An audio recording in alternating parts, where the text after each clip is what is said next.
Hola, buenas tardes. Continuamos con los videos de la evolución de la respuesta inmunitaria y la respuesta innata. En el video anterior pues repasamos algunos conceptos básicos de la inmunidad innata y la contrastamos contra la inmunidad adaptativa. Llegamos a la conclusión de que la respuesta innata es una línea de defensa que siempre está presente en todos los epitelios, sitios de entrada del cuerpo y tejidos para recibir prácticamente a lo que llegue del exterior.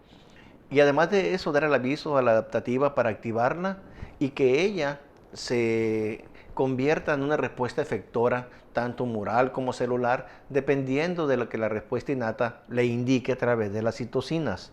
Vimos el ejemplo de cómo un linfocito T virgen pues podía diferenciarse de diferentes células efectoras, TH1, TH2, TH17, reguladora, dependiendo de las señales que esos fagocitos y la inflamación le mandaran decir. Pues ahora vamos a ver un poquito más de la anatomía, de la inmunología comparativa, viendo los sistemas de defensa que tienen una gran cantidad de organismos que a pesar de que son metasuarios, son más simples que el humano, y eso podría suponer una ventaja para entender qué pasa en ellos, puesto que la verdad es que ya vimos que la evolución nos dice que todos los seres vivos que están presentes son igual de evolucionados, y tiene sentido porque están presentes en este mundo. Significa entonces que sus sistemas de defensa pues son buenos al igual que los nuestros. Inclusive pueden ser tan buenos que algunos de ellos tienen sobre la Tierra cientos de millones de años, lo cual demuestra que sus sistemas inmunitarios son extremadamente efectivos. Falta que el humano pruebe que los suyos son tan buenos como los de ellos. Por lo pronto, pues ellos llevan la ventaja. Entonces, otro aspecto fundamental, siguiendo con la comparación de la respuesta innata y la adaptativa, pero ahora vamos a verlo en diferentes tipos de organismos, pues vemos que la respuesta innata y la adaptativa también son capaces de distinguir lo propio de lo extraño. Mira, por ejemplo, imaginemos que agarramos una esponja de mar de una colonia y agarramos otra vecina, otra esponja de la misma colonia, y hiciéramos un corte con un cuchillo en uno de los lados de la esponja, y a ambas la vamos a juntar físicamente. A eso que estamos haciendo de unirla físicamente se les llama parabiosis. Es la unión mecánica de ellas. Y lo que va a ocurrir es que durante un tiempo estas esponjas van a fusionarse hasta formar un nuevo individuo más grandote. Repito, dos esponjas de la misma colonia fueron cortadas, en la parte que se cortó fueron unidas, y lo que ocurrió fue una fusión.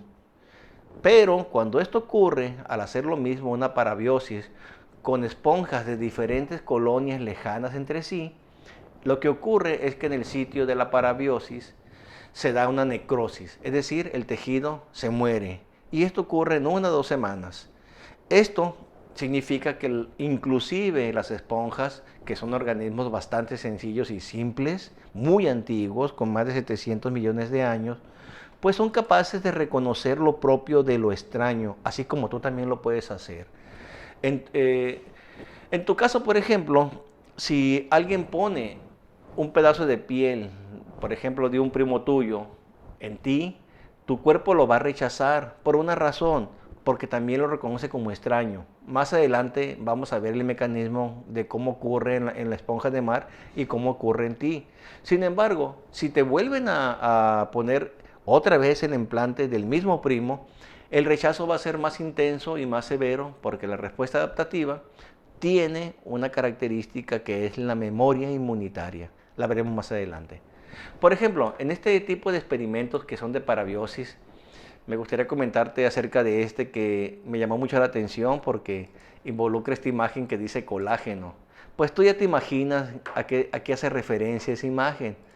A que una persona joven, una persona mayor puede recibir beneficios de una persona menor.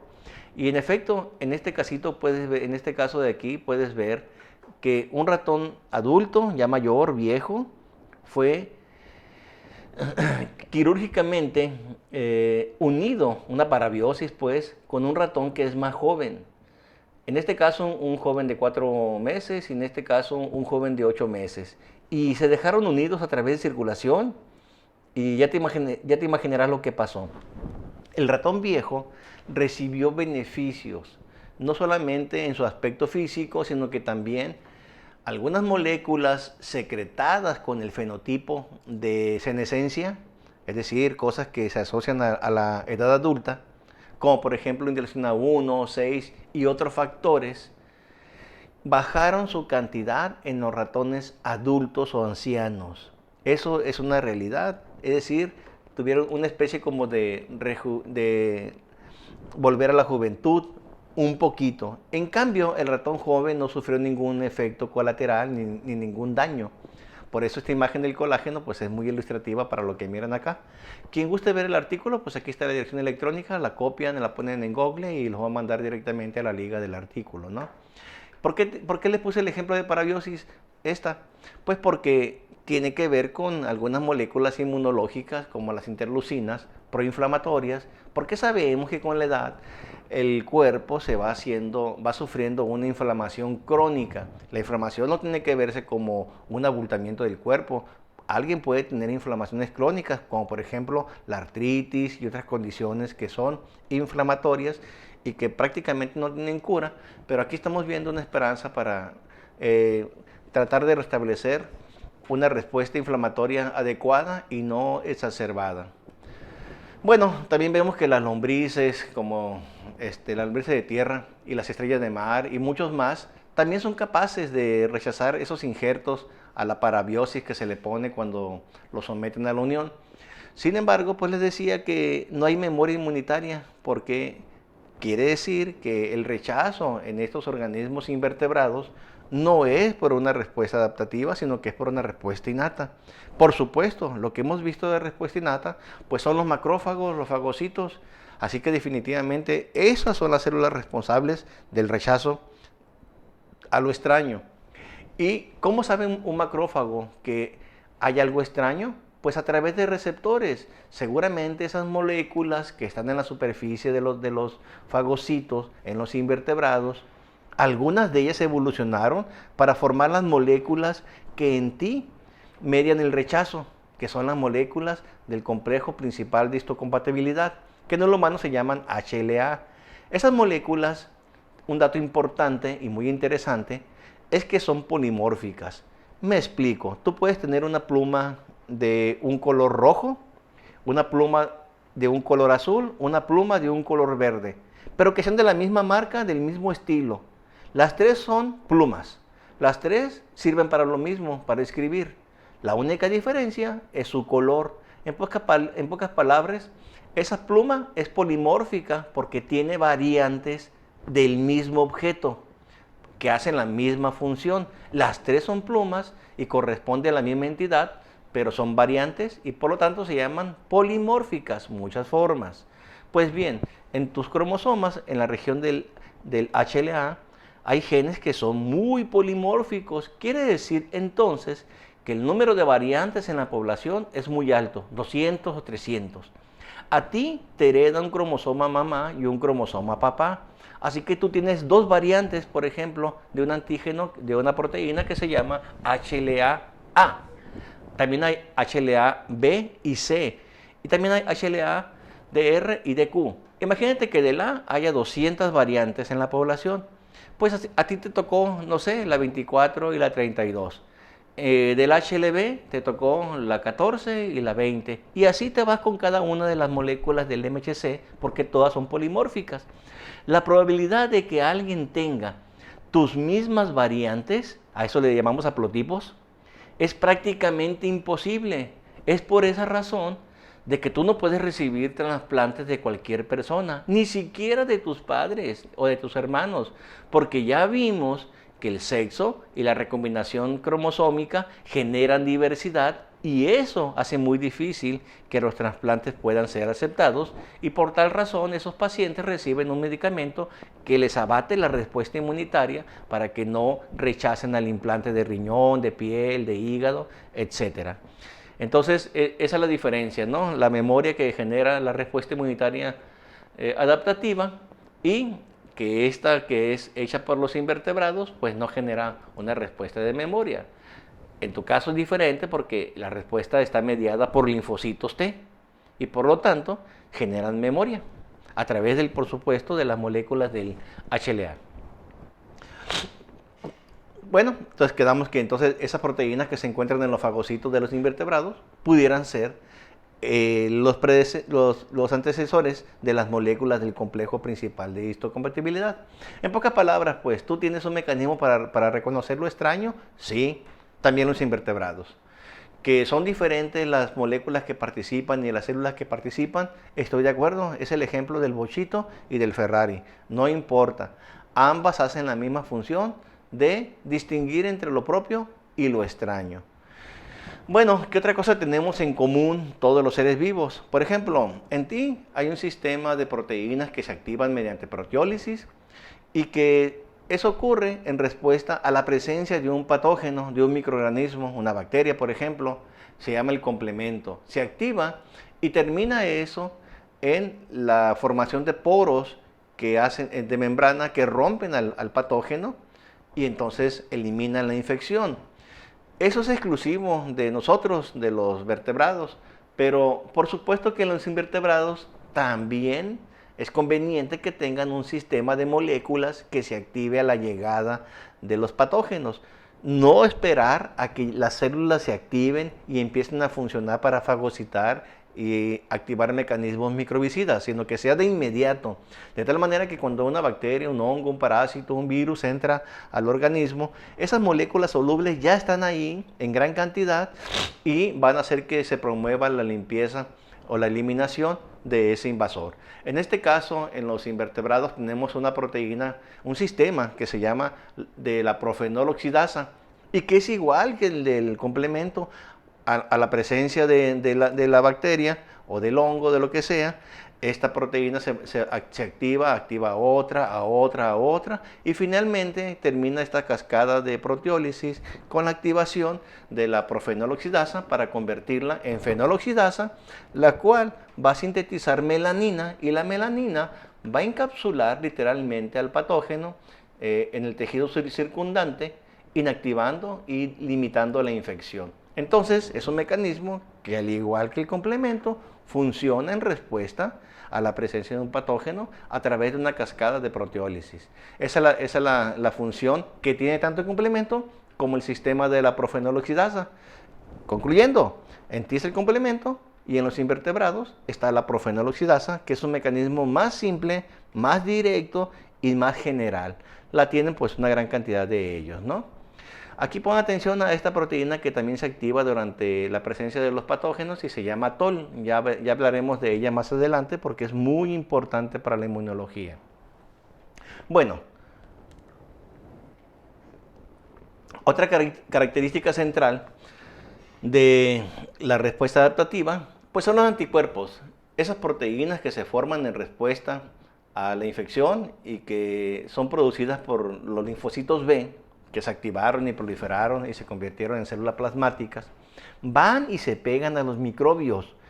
¿Y en qué resulta la unión de un anticuerpo con un microbio? Pues número uno, esto es como una especie de faro o de bocina que le indica a los fagocitos a dónde deben de ir para que puedan encontrar a ese patógeno con mayor facilidad. Una especie como de sensores que le indican al macrófago o al fagocito a dónde ir. Y una vez que llegue el fagocito, los fagocitos tienen receptores para los anticuerpos, pero solamente aquellos anticuerpos que están unidos a su antígeno. Los anticuerpos libres no se unen a los macrófagos y a los fagocitos o a las células dendríticas. Únicamente aquellos anticuerpos que se han logrado unir a sus antígenos. Esos son reconocidos por los fagocitos. Y entonces el fagocito puede comérselo fácilmente, pero además de eso activa sus mecanismos microbicidas para que la destrucción del patógeno sea más eficiente. Me explico, ¿un macrófago puede encontrar una bacteria y comérsela de forma directa? La respuesta es sí. Pero si lo hace a través de anticuerpos unidos a la bacteria, entonces la respuesta se intensifica y se hace mucho más efectiva que en el mecanismo anterior. Pues bueno, esos anticuerpos lo que hacen en realidad es un fenómeno que se llama opsonización, que consiste en promover la fagocitosis y activar mecanismos microbicidas como el complemento, por ejemplo. Pues las lectinas son un grupo de proteínas muy ancestrales, ubicuas, significa que están en todos los seres vivos, ¿sí? Y que todas las lectinas de este mundo hacen algo en particular, unen azúcares. Eso es lo que hacen las lectinas, unir azúcares. Evidentemente, la cantidad de lectinas, de proteínas lectinas, son muchísimas en todos los seres vivos, pero todas sin excepción unen azúcares. Pues esa característica de unir azúcares es una especie como de antecesores de los anticuerpos. Por ejemplo, hay unas lectinas en la mosca panteonera, creo que si las ubicas son las moscotas grandotas, que están muy relacionadas a unas lectinas que están en ti y que se llaman colectinas. Súper importante para activar el complemento y para hacer funciones de opsonización y promover la inflamación en el sitio de la lesión. Estas lectinas son muy importantes para nosotros. En el humano hay, por ejemplo, una que se llaman lectina que une manosa y es muy importante para el reconocimiento y la remoción de los microbios. Pues este tipo de cosas hay también en los invertebrados sin ningún problema. Esta parte de la miasis me la brinqué porque es una enfermedad que causan estas mosquitas muy pero muy fea. Ahí búscala en internet y pues la verdad que son imágenes muy duras. Bueno, hablando de los anticuerpos, así como te dije que hay proteínas que unen azúcares y que todas las que lo hacen pertenecen a la familia de las lectinas, hay otra familia de proteínas que se llaman inmunoglobulinas. ¿Qué caracteriza a todos los integrantes de esta familia? Pues en este caso no es una función como por ejemplo unir azúcares en el caso de las lectinas. Ahora van a incluirse aquellas proteínas diferentes que contengan esta estructura en su molécula. Si tú encuentras una proteína y tiene esta estructura física, este dominio en su estructura, entonces esa proteína es una inmunoglobulina, pertenece a la familia de las inmunoglobulinas. La cantidad de proteínas que comparten este dominio estructural es grandísima y entre ellas encontramos a los anticuerpos. Entonces te repito, la familia de las lectinas incluye a muchísimas proteínas, pero todas ellas son capaces de unir azúcares. La familia de las inmunoglobulinas es una familia con muchos integrantes diferentes, pero todas ellas comparten la presencia de este dominio que se llama dominio de inmunoglobulina o IG. Y bueno, posiblemente pues proteínas que son inmunoglobulinas, pero que no son anticuerpos, y por eso aquí está esta frase de antibodies-like. El like significa de que actúan como anticuerpos, hacen la función de los anticuerpos, pero no son anticuerpos. ¿De acuerdo? Siempre que mires el guión like significa que parece que actúa como eso, pero no es eso. Entonces, posiblemente fueron los precursores de los anticuerpos. Mira este ejemplo, la hemolina. Pues es un integrante de la familia de las inmunoglobulinas, al igual que los anticuerpos. Una proteína diferente, pero es inmunoglobulina también. Y es inducible por bacterias. Chécate, ya quedamos que en ti los anticuerpos no están en circulación, porque son parte de la respuesta adaptativa. Lo que siempre está presente es la innata. De tal manera que si entra salmonela, entonces se van a formar anticuerpos contra la salmonela. Y cuando pasa la infección, la cantidad de anticuerpos va a disminuir. Quiere decir que los anticuerpos son inducibles por los estímulos que las generan.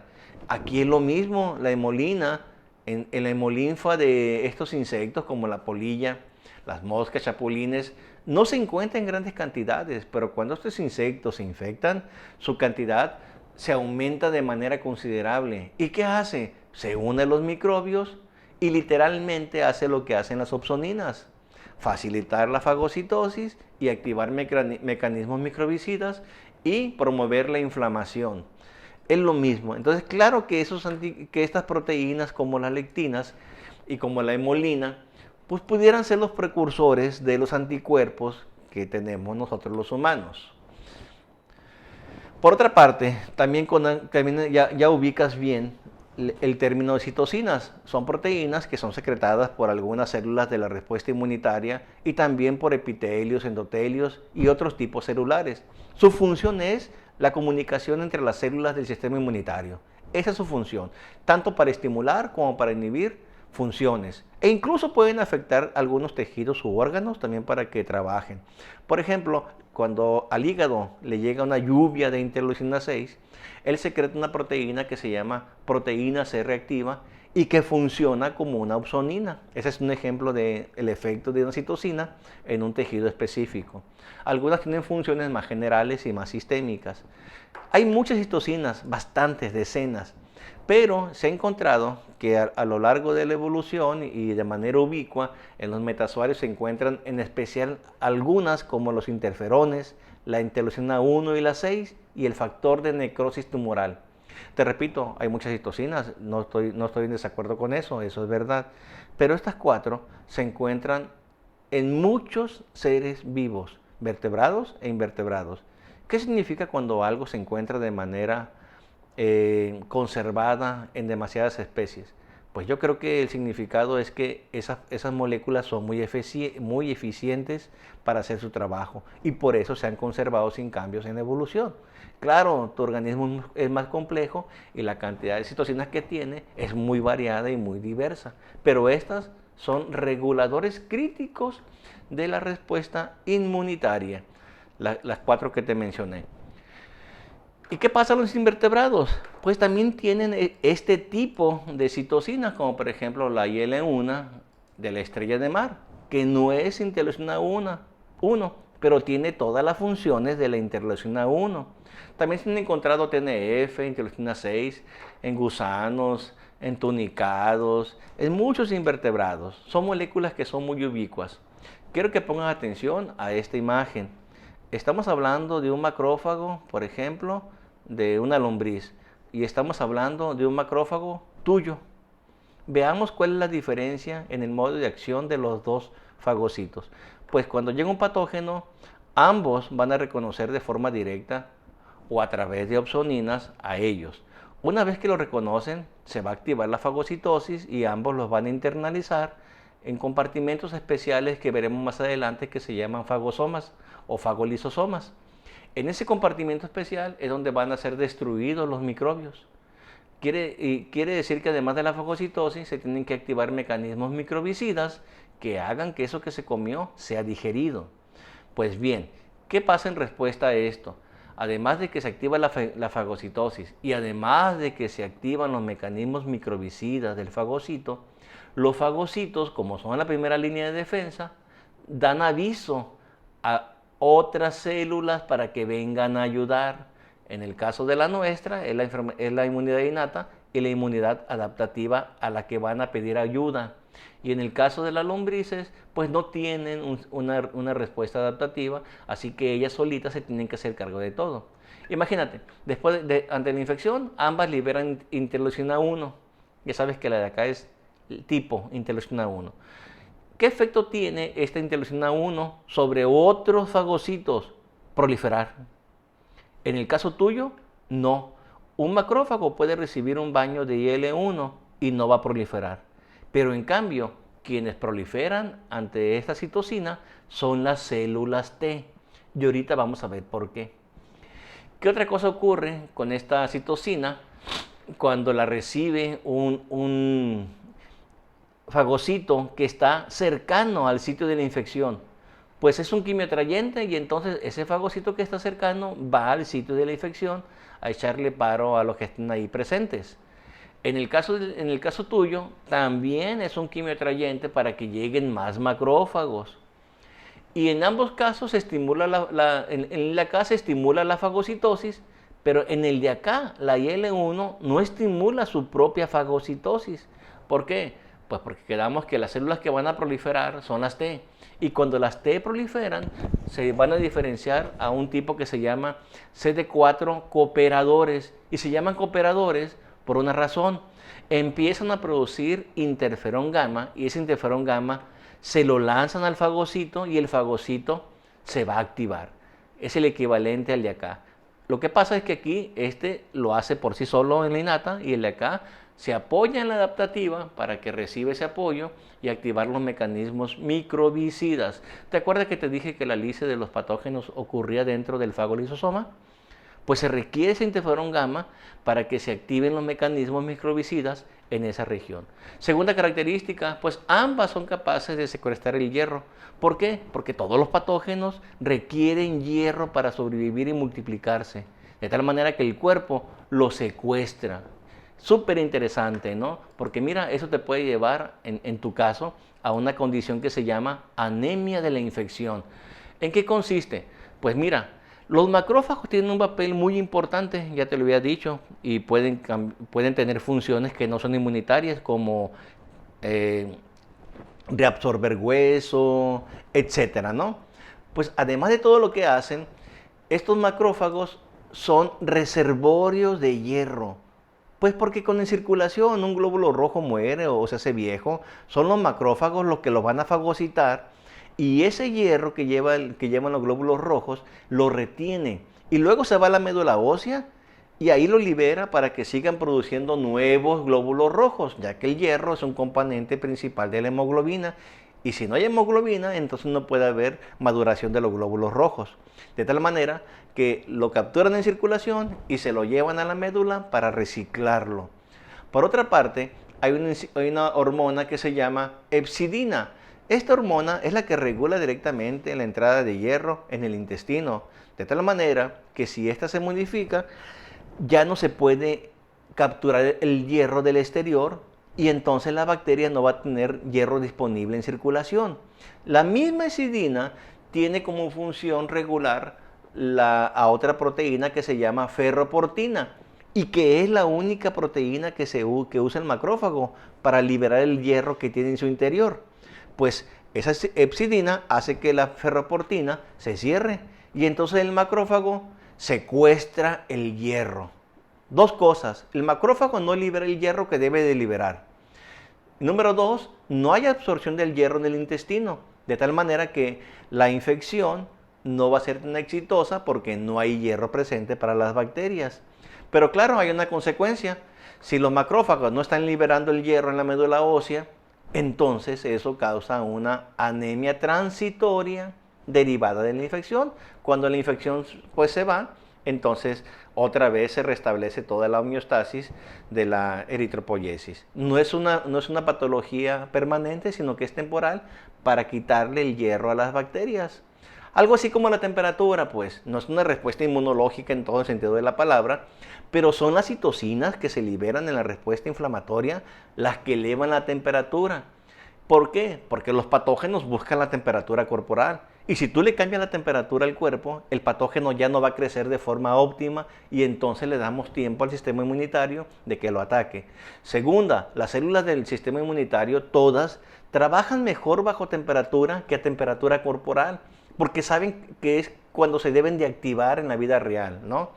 Claro, la temperatura es algo delicado, principalmente en bebés y en personas mayores, y debe de cuidarse de que no exceda demasiado porque puede causar convulsiones o la muerte del paciente. Pero algo así. Bueno, entonces vemos que los mecanismos que tenemos nosotros no son exclusivos del humano. De hecho, pues hay muchos más ejemplos en la naturaleza, ¿no? Y incluso podemos tomar ejemplos de los invertebrados para aprender más de nosotros o algunos con fines comerciales o de interés clínico. Por ejemplo, hay una enzima que se llama lisozima y que es muy eficiente para romper las bacterias. Pues esta lisozima se encuentra en la gran mayoría de los metazoarios y en ti se encuentra en lágrimas, saliva y muchas secreciones más. Es sin duda la enzima antibacteriana más famosa de todos y fue descubierta hace mucho tiempo por Fleming, otro gran investigador al que le dicen que era un cochino y que tenía un cochinero en su laboratorio y que pues al día siguiente que se fue y no limpió, le creció un hongo y que vio que ese hongo pues inhibió el crecimiento de un cultivo bacteriano que él puso y dijo, mira, los cochinos tienen suerte. No, pues claro que no. Fleming dedicó toda su vida a la investigación de antibióticos porque trabajaba en un hospital, era un investigador hospitalario. Y lo logró, descubrir la penicilina, descubrir la lisozima y muchas cosas más a lo largo de su fructífera carrera científica. Bueno, ¿Qué otra cosa tienen los vertebrados que comparten de alguna manera con los invertebrados? Las proteínas TOL, así se llaman, Toll-like receptors, TLRs, así se les conoce. Son sensores. En todo el cuerpo hay TLRs. Te repito, son proteínas que son sensores. De tal manera que cuando entra un patógeno o entran las moléculas de los patógenos, ya sea en circulación, en los tejidos o en el interior de una célula, a donde estén, no hay una parte en tu cuerpo físicamente que no tenga sensores que reconozcan a los patógenos. Entonces, estas proteínas, una vez que reconocen el patógeno, activan mecanismos microbicidas, así como si fueran opsoninas también, pero estas se encuentran en todas partes, son muy amplias y hay muchas. Pues uno pensaría que en los invertebrados no hay nada de esto, pero en la diapositiva de la profenil-oxidasa vimos que una proteína que se llama TOL, receptores TOL, también intervienen en lo mismo, en el reconocimiento o el encontrar los patógenos para iniciar una respuesta inmunitaria innata contra ellos. Por ejemplo, el TOL5, cuando reconoce a moléculas de los patógenos, activa la producción de dosromicina, la cual es un péptido antifúngico. Más adelante veremos que hay una gran familia de péptidos antimicrobianos o que incluyen antifúngicos, antibacterianos, antivirales, antiparasitarios, que son muy importantes. Pero ahí está, es una proteína que cuando reconoce un patógeno se activa y manda a producir cosas para eliminar la infección. Son sensores que activan respuestas inmunitarias, tanto los TLRs como los TOL de la mosca, ¿no? Y te decía que hay un grupo de péptidos que son unos cuantos aminoácidos, cadenas cortas de aminoácidos, no son proteínas, sino que son pequeñas cadenas de aminoácidos, 10, 15 aminoácidos, 20 aminoácidos, pero que a pesar de su tamaño son extraordinariamente eficaces para combatir infecciones. De forma directa, cuando los APMs encuentran a un patógeno, a un microorganismo, lo reconocen físicamente y directamente hacen que ese patógeno se muera. Excelentísimos y por si fuera poco, sin efectos secundarios para ti como los antibióticos. Un ejemplo de ellos pues, son las cecropinas que fueron encontrados en algunas polillas y todo ese rollo, ¿no? Y viendo este ejemplo de las cecropinas que se encontraron en las polillas, se empezó a buscar si los humanos o los cerdos tenían ese tipo de moléculas. Pues claro, tenemos moléculas que serían como cecropinas like, parecidas a las cecropinas, pero que hacen exactamente la misma función, ¿no? Tanto en el humano como en el cerdo. Y pues ni se diga, en donde se encontró con gran cantidad ese tipo de moléculas parecidas a estas, pues es en el intestino del cerdito, porque hay una carga bacteriana impresionante. También en el del humano.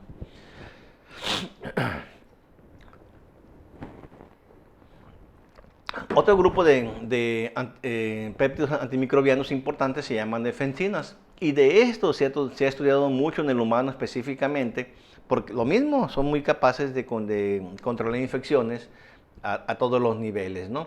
Por ejemplo, tú sabes que las ranitas y los sapos viven en charcos, y los charcos generalmente pues están cochinos, no es agua limpia.